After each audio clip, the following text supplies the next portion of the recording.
Então agora o Anderson Menezes para a gente conversar com ele. Anderson, que é fundador e CEO da Alkin Research, chegando aqui na nossa programação. Bem-vindo, Anderson, bom dia.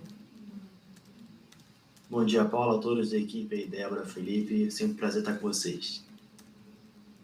Obrigada, Anderson. São vários pontos importantes, né, importantes para a gente conversar hoje, mas queria começar um pouco da sua visão sobre o nosso Ibovespa. A gente estava até aqui falando um pouco com outros convidados em relação a esse momento do Ibovespa, talvez de uma realização, mas a gente tem aí, né, algumas expectativas econômicas, tanto temos esse IPCA de hoje, acho que trouxe aí uma visão não tão ali como parecia que seria, né? Talvez o mercado teria exagerado um pouco nas expectativas da magnitude da redução da Selic, agora já começa a precificar uma magnitude menor, um início ali em agosto, ainda é dado como certo, mas talvez 0,25 esteja agora um pouco mais nítido para muitos do mercado que estavam olhando talvez o copo ali mais otimista, né? Meio cheio demais. Queria entender qual que é a sua visão especificamente, né? Se você acha aí que o Banco Central deve já sinalizar esse 0,25 na reunião de agora, qual que é a sua expectativa? Sim, perfeito, Paula. De fato, o mercado estava muito otimista, tá? Já vou prolongar, mas antes de tudo, já deixo aqui a minha visão de que, de fato, 25 em agosto. Essa visão que a gente tinha até muito tempo antes até no mercado apostar nessa tese. Né? A gente esperava que depois da última reunião da Selic o mercado se dividisse um pouco entre agosto e setembro, até porque não houve direcionamento claro de que houvesse um corte em agosto, tanto no comunicado quanto na ata. E aí o mercado acabou surpreendendo por não se dividir, né? Mas ele foi aumentar as apostas ali de um corte em agosto, tá? Então o mercado levantou, precificou integralmente esse corte de 25 e foi além. O mercado chegou aí na semana passada, basicamente, a precificar 86% de chance de um corte de 50 já em agosto, o que na nossa visão aqui na Alkin demasiadamente é muito otimista e não deixa qualquer espaço para decepção. Então, o que a gente está vendo agora, né? Ontem, hoje, a curva de juros avançando, isso é muito reflexo de um mercado que já estava precificando a perfeição. Tá? Para quem estava apostando ali, quase que 100% de chance de um corte de 50 já em agosto, né? Não tinha tanta margem para você se surpreender positivamente. Então, esse IPCA que veio hoje, né, a ausência de surpresas positivas, só um IPCA com uma queda, uma deflação bem grande, seria suficiente talvez para injetar ainda mais ânimo nesse mercado que já, na nossa opinião aqui, não tinha nenhum espaço para melhor. O mercado de renda fixa, curva de juros, estava muito otimista e agora a gente vê, combinado a outros fatores aqui, fazendo a nossa bolsa desacelerar, porque de fato o mercado já estava muito otimista. Esse dado do IPCA, né, olhando para ele como cheio ali, né, trazendo essa redução, não especificamente os núcleos e serviços, mas olhando para esse número, você acredita que este dado, ele reflete, é um reflexo exatamente da política monetária?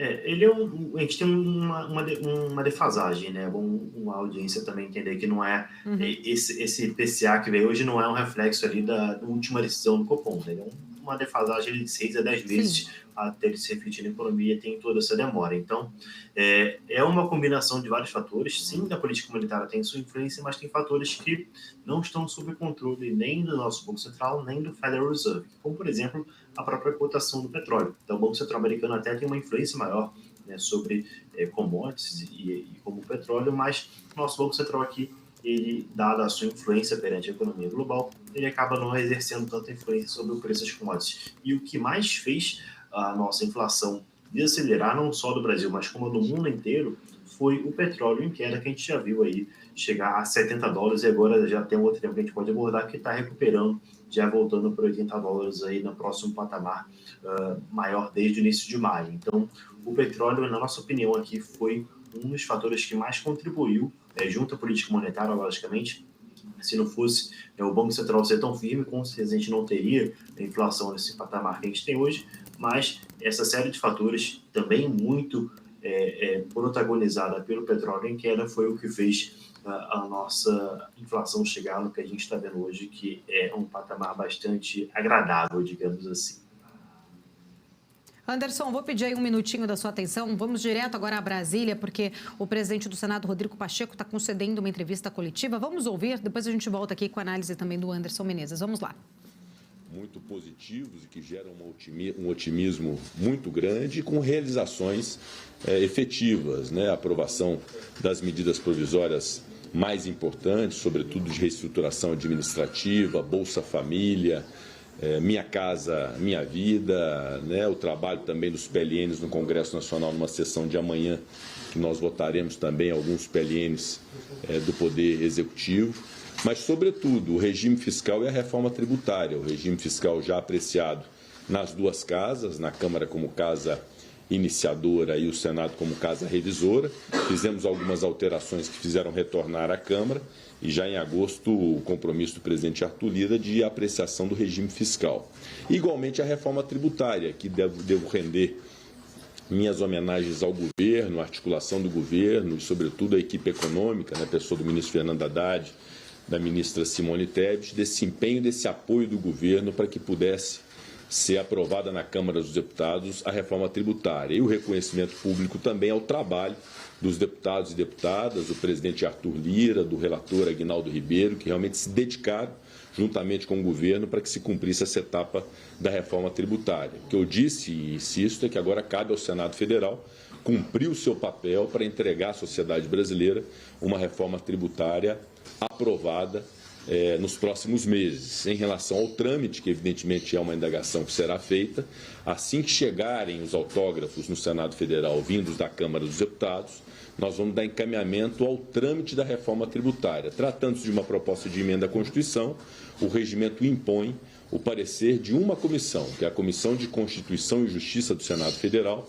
e uma vez aprovada na Comissão de Constituição e Justiça, irá ao plenário do Senado Federal. Ontem nós definimos que a relatoria ficará a cargo do senador Eduardo Braga, do Estado do Amazonas, que fará a relatoria na Comissão de Constituição e Justiça e também no plenário acerca da reforma tributária nessa proposta de emenda à Constituição. Nós temos muitas expectativas em relação à reforma, concordamos com o mérito dela, obviamente que ajustes podem ser feitos dentro do diálogo democrático de amadurecimento do Senado, mas temos o senso de urgência e de importância e de relevância dessa reforma, e o Senado certamente cuidará de aprová-la nos próximos meses, na CCJ e no plenário do Senado.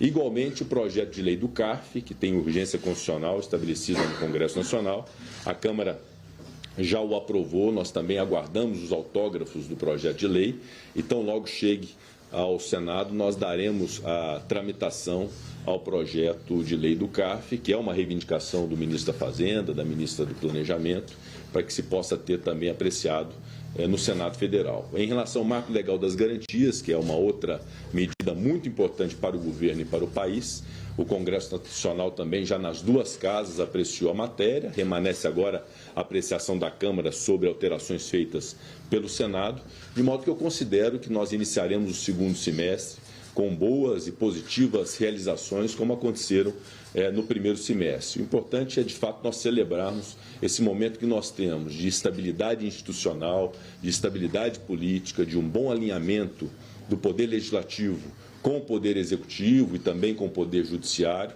e num clima que é o clima que interessa ao povo brasileiro, que é esse clima de convergência, de paz, de construção de coisas positivas. Há uma prateleira, que é a prateleira que a gente deixa de lado, que é a da desinformação, do ódio, da intolerância, da cultura de divisão, e uma outra prateleira que é a que interessa para o país, que é a da construção de soluções para a sociedade.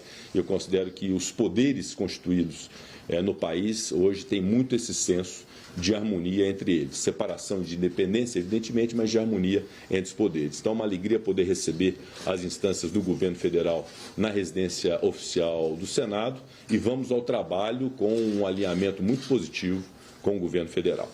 Ministro. Nós viemos, em primeiro lugar, agradecer ao senador Rodrigo Pacheco pela urgência que tem dado aos temas relevantes para o país, agradecer aos senadores e os líderes de todos os partidos, inclusive da oposição, que têm colaborado conosco, os nossos líderes no Congresso, Randolph e o Jacques Wagner, que têm sido sempre presentes nas articulações para aprovação. Estamos confiantes que vamos aprovar as matérias vindas da Câmara com a independência que o Senado tem, no sentido de aperfeiçoar os textos, mas muito confiantes de que promulgaremos uma reforma tributária depois de tantas décadas à altura dos desafios que estão colocados para o Brasil. Também no que diz respeito ao CARF, que é uma matéria sensível, nós tivemos uma sinalização importante aqui do presidente do Senado, estamos confiantes também de que ela será apreciada ainda em agosto, e isso vai pavimentar o caminho para que a nossa querida Simone Tebet possa elaborar uma peça orçamentária, assumindo na peça todos os compromissos manifestados pelo presidente Lula. Quais sejam os mais importantes? Manutenção de um patamar mínimo de investimento, recomposição do piso constitucional da saúde e da educação e o resultado primário que nós almejamos para o ano que vem, que vai dar estabilidade, se Deus quiser, por muitos anos para a economia brasileira. Nós estamos no caminho, portanto, de entregar para o país um 2024 ainda melhor do que tivemos em 2023, com geração de oportunidades.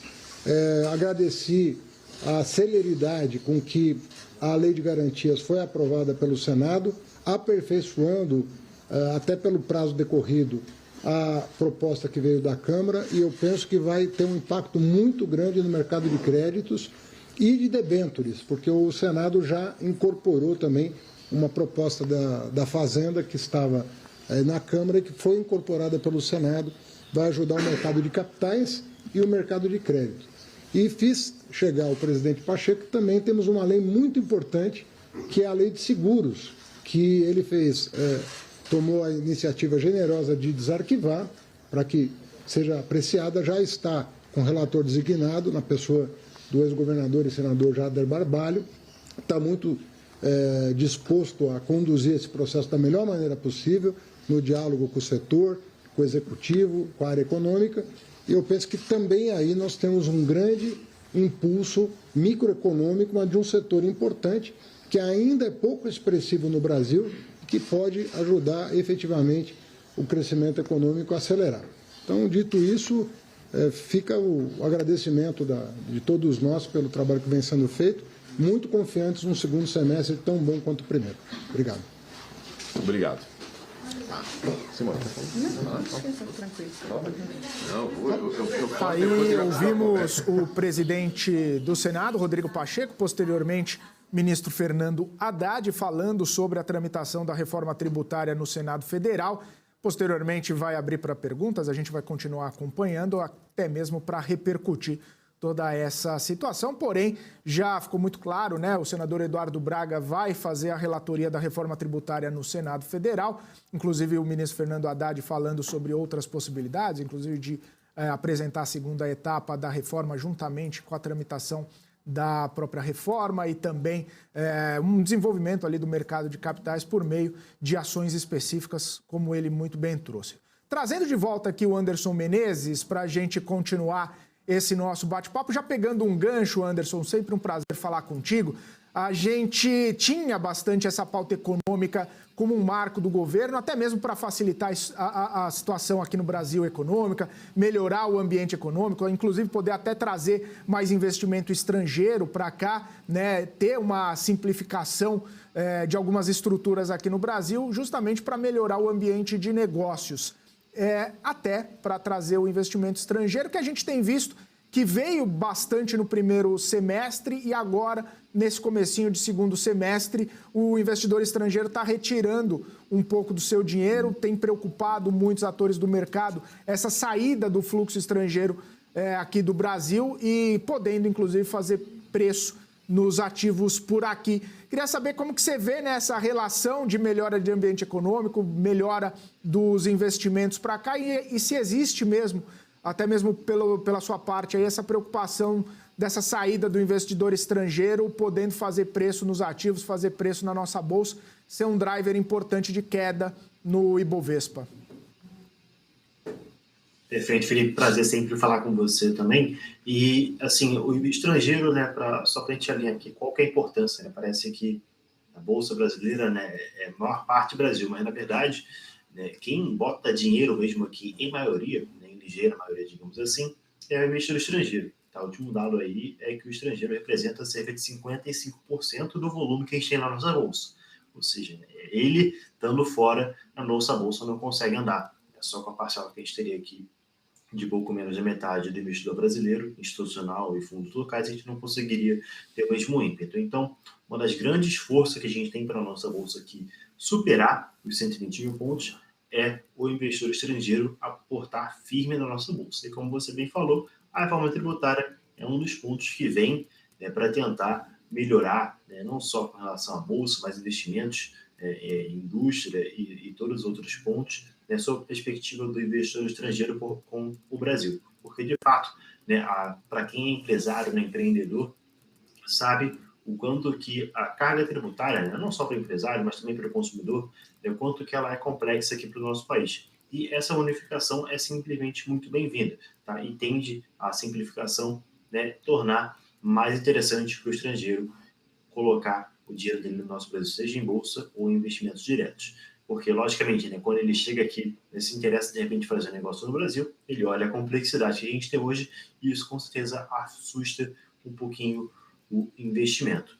Então, esse é um ponto que eu queria mandar. Eu acho que o alerta aqui, só para não me alongar sobre a reforma tributária, é que o investidor e a população tem que ficar atento, principalmente se esse não é um evento que vai, no final de tudo, aumentar a quantidade de impostos que as empresas e as pessoas pagam. Então, é um tempo que a gente tem que ficar delicado. Tem muita coisa para se ajustar, muito lobby, muita conversa ainda para rolar.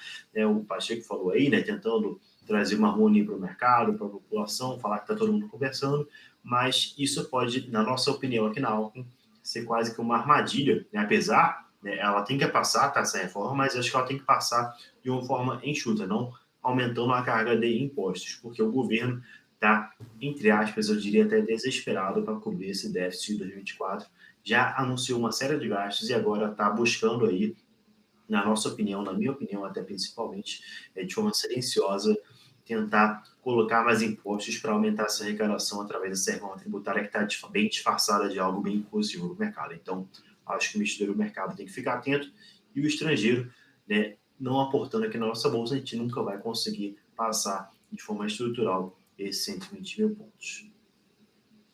Perfeito. Anderson, só para a gente também amarrar essa sua última resposta, falando que traz, inclusive, uma preocupação com esse ímpeto do governo de querer aumentar a arrecadação, o ministro falou sobre a segunda fase da reforma tributária e acaba impactando na renda, Eu me lembro que em 2021, se não me engano, houve toda aquela discussão proposta pelo Paulo Guedes de tributação de dividendos, houve até mesmo uma movimentação bastante forte nos fundos imobiliários, em algumas empresas mais pagadoras de dividendos, por causa dessa situação.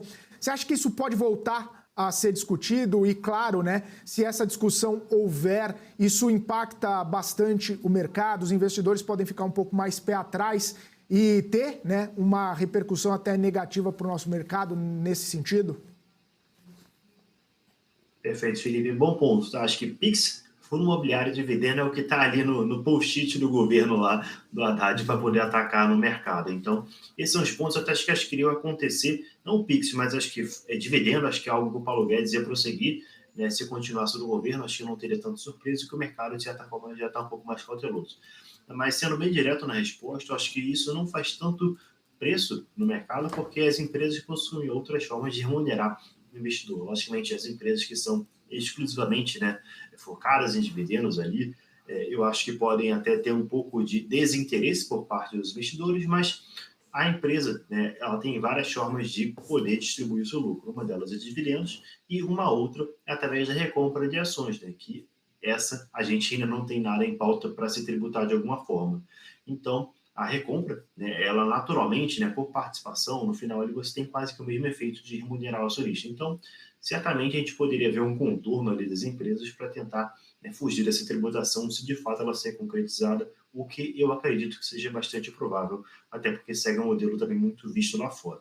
Então, o governo, como falei, está desesperado para arrecadar, e essa aí é uma forma dele arrecadar. Não tenho aqui a ordem de valor, mas eu acredito que aí algumas dezenas de bilhões por ano possa contribuir apenas com cada uma dessas medidas. Então, é um movimento que deve acontecer e, como eu falei, o governo passou um bom período só anunciando a bonança e agora a gente está prestes a ver o acerto de contas, tanto por parte da população, para poder bancar todo esse déficit.